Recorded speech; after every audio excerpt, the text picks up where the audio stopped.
સુરત શહેરની એસઓજી પોલીસે બનાવટી ડોક્યુમેન્ટને આધારે હિન્દુ નામ ધારણ કરતા મુસ્લિમ ઇસમને તેમજ નેપાળી યુવતીને ઝડપી પાડ્યો। સુરત પોલીસ કમિશનરના આદેશથી સમગ્ર સુરત શહેરમાંથી બનાવટી ડોક્યુમેન્ટને આધારે ખોટા નામના ઓળખના પુરાવા બનાવી રહેતા ઇસમોને શોધી કાઢવા માટે સૂચના આપેલ હતી।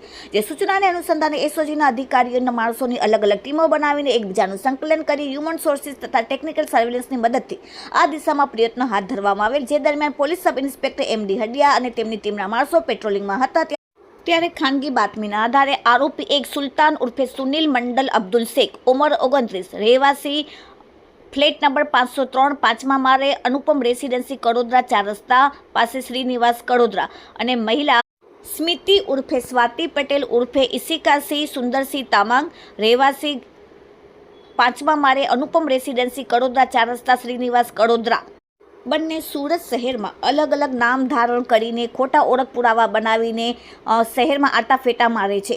હાલ તેઓ અલથાણ સંગીની સર્કલથી શ્યામ ખાટુ મંદિર તરફ જતા રોડ ઉપર મિની ગોવા જતા 3 રસ્તા પાસે ઉભેલ છે। જે બાતમીના આધારે એસઓજીના અધિકારી માણસોએ વોચ ગોઠવીને સુલતાન ઉર્ફે સુનિલ મંડલ અબ્દુલ શેખ અને મહિલા સ્મિતિ ઉર્ફે સ્વાતિ પટેલ ઉર્ફે ઇશિકાસિંહને ઝડપી પાડેલ અને તેને પકડીને તેમની પાસેથી અલગ અલગ નામના આધાર કાર્ડ નંગ 4, પાન કાર્ડ નંગ 1, મોબાઈલ ફોન નંગ 4 મળીને કુલ કિંમત ₹75,000ની મત્તાનો મુદ્દામાલ જપ્ત કર્યો।